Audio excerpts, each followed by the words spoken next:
Amara was a vision of beauty, with skin that glowed like polished ebony and eyes that sparkled with dreams as vast as the Niger River.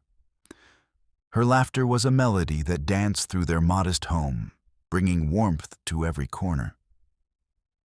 Amara was the pride of her parents, a 22-year-old with a spirit as vibrant as the Ankara dresses she wore. She was known in the village for her kindness, her quick wit, and her unmatched skill in the kitchen.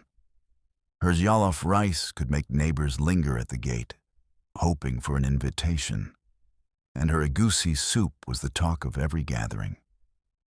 Cooking was her art, her way of weaving love into every meal she prepared for her family. On this fateful evening, the sun had dipped below the horizon, leaving the sky streaked with purples and oranges. The hum of the village settled into a soft lull, broken only by the distant croak of frogs and the chatter of crickets.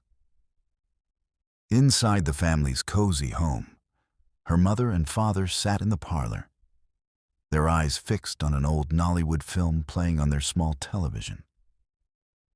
The couple laughed at the exaggerated drama unfolding on the screen, their voices mingling with the clatter of a generator outside, a necessity in a village where electricity was as fickle as the wind. In the kitchen, Amara moved with grace, her hands deftly slicing vegetables and stirring pots. She was preparing a feast for her parents, pounded yam with vegetable stew, their favorite. The kitchen was her sanctuary, a small space with a single light bulb flickering overhead, and an old electric stove that had seen better days. The stove was a recent addition, a gift from her father, who had saved for months to replace their worn-out kerosene burner. Amara had been thrilled, though she often teased her father about the stove's temperamental wiring, which sometimes sparked when she plugged it in. Tonight, she hummed a tune her mother had taught her, a song about love and resilience, as she stirred the stew. The aroma of tomatoes, onions, and fresh herbs filled the air, promising a meal that would bring smiles to her parents' faces. But the stove, that stubborn machine, began to hum louder than usual. Amara frowned, noticing a faint buzz, like the sound of a trapped insect. She glanced at the plug, where the cord met the socket. A tiny spark flickered, then vanished. She shrugged it off, attributing it to the village's unreliable power supply. "This old thing," she muttered, giving the stove a playful tap. Unbeknownst to Amara, the wiring in the socket was frayed, a silent danger hidden behind the wall.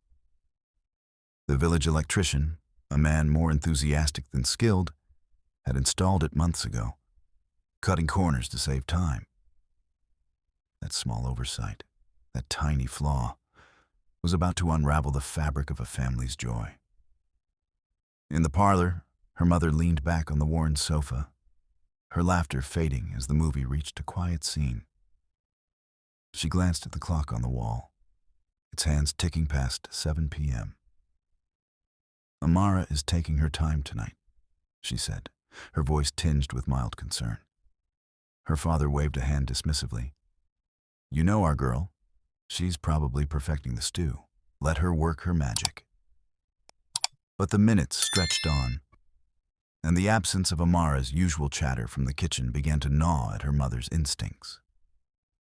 She stood, smoothing her wrapper, and said, "Let me check on her. This film is getting too predictable anyway." Her father chuckled, his eyes still glued to the screen, unaware that the real drama was unfolding just steps away. Her mother walked down the short hallway, the scent of stew growing stronger with each step.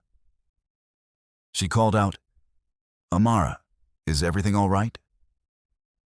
There was no response, only the faint hum of the stove and the sizzle of something burning. Her heart quickened, a mother's intuition sensing trouble before her eyes could confirm it. She pushed open the kitchen door and froze. There, slumped against the counter, was Amara, her body rigid, her hands still gripping the stove's handle. The air crackled with an unnatural energy, and the smell of burnt flesh mingled with the stew's aroma. Amara's skin, once radiant, was darkened and charred, her beautiful face frozen in a silent scream. The faulty socket had sent a surge of electricity through her body, a merciless current that stole her breath and her life in an instant. Her mother's screams shattered the evening's calm, a sound so raw it seemed to tear the very fabric of the night. Her father leapt from the sofa, his heart pounding as he raced to the kitchen. "What is it?" he shouted, but the sight that greeted him stopped him cold. His daughter, his only child, lay lifeless on the floor, her dreams snuffed out like a candle in a storm. "No, Amara, my child!" her mother wailed, collapsing beside her daughter, her hands trembling as she touched the blackened skin, as if her love could somehow bring her back. Her father fell to his knees, his voice choked with sobs. "God, why? Why our Amara?" The village, stirred by her mother's cries, began to gather outside, their whispers a soft chorus of shock and sorrow. The night that had begun with laughter and the promise of a warm meal ended in tragedy. Amara, the light of her parents' lives, was gone, taken by a cruel twist of fate and a faulty wire. The kitchen, once a place of joy and creation, became a tomb of memories, its walls forever stained with the echo of her final moments. In the days that followed, the village mourned with her mother and father. The house grew silent, the television untouched, the stove unplugged and abandoned. Amara's laughter no longer filled the air, but her spirit lingered in the hearts of those who loved her. Her parents clung to each other, their grief a heavy burden, yet they found solace in the memories of her radiant smile and the love she poured into every dish.